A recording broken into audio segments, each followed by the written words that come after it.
তো আমরা গেছিলাম হচ্ছে দুর্গাপুর কার্নিভালে ঠিক 4 তারিখে, আর আজকে হচ্ছে 5 তারিখ, আর আমি ভিডিওটা আজকে এডিট করছি। আর আমাদের এখানে এসেছিল হচ্ছে পরমব্রত চ্যাটার্জি। চলো ভিডিওটা শুরুর থেকে দেখো। তো হ্যালো সবাইকে, আমি দিশা, তোমরা দেখছো ব্লগ উইথ দিশা।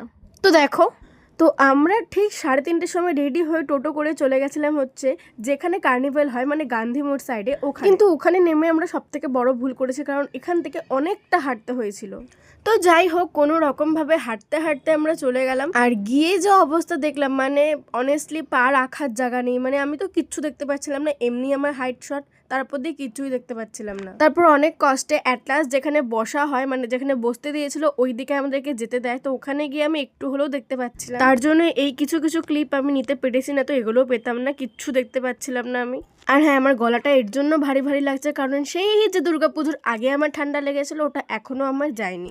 তো যাই হোক, কার্নিভালে গিয়ে মজার থেকে বেশি আমার তো খুবই কষ্ট হয়, কারণ মাকে এত তাড়াতাড়ি বিদায় জানানোর মন কারোরই থাকে না। এত কষ্ট করে বসেও কিছু দেখতে পাচ্ছিলাম না, কারণ সবাই সামনে দাঁড়িয়ে যাচ্ছিল। সত্যি বাবা, এই তো কিছুদিন আগে মহালয়া ছিল, আর আজকে আবার কার্নিভাল। দিনগুলো কত তাড়াতাড়ি চলে যায়। আর এখন তোমরা যাকে দেখতে পাচ্ছ সেটা হলো রবীন্দ্রনাথ ঠাকুর। আর আই গেস এটা বুদ্ধ বিহারের ঠাকুর, আর আমার বুদ্ধ বিহারের পারফরমেন্সটা খুব ভালো লেগেছে। তো যাই হোক, কার্নিভাল মানে দেখা হয়ে গেল পুরো। আর দেখো লাস্টে এরা কারা আসছে।